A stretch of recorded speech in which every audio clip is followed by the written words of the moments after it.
Inferiority complex ex-boyfriend insists I play a game he thinks he's better at. A few years ago when I was in grad school, I dated a man who was several years older than me who had just finished his master's at the same school and started a company based on that work. He seemed to have a chip on his shoulder about the fact that I was in a PhD program and better than him. I need to always reassure him that I did not think I was better or smarter than him in any way, and I thought he's smart and really cool that he's starting a company. But, he still projected this inferiority complex on me and would start massive fights if he thinks I'm trying to dominate him. He was obsessed with feeling smarter than me and bringing me down a peg. We quickly broke up, but he insisted on remaining friends despite my unwillingness. One day he asked me to help him pick up a moving truck he needed for work and I agreed. It was really awkward in the car so I pulled out my phone and finished the Sudoku game I had. I am incredibly good at Sudoku relative to most people. I've been playing this since I was a kid. I finished several big books of these, and it's what I do on long bus rides home. I don't really correlate this with intelligence, my brain is just trained to recognize the patterns and solving them is soothing. He looked over and saw I was playing and asked what app I played on.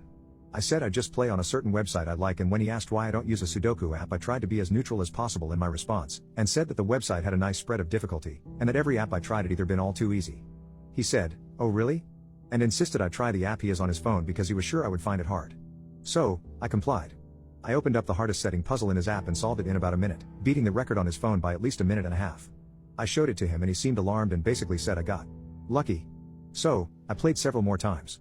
There's 5 times on the app's leaderboard, so I played 5 times until his high scores were all gone.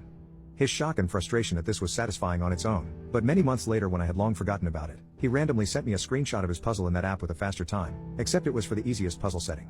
So of course, to be petty, I immediately downloaded the app, played on the easiest setting, beat his time by a significant margin again, and sent a screenshot. He hasn't contacted me since. I don't play on that app, but I still keep it on my phone for giggles.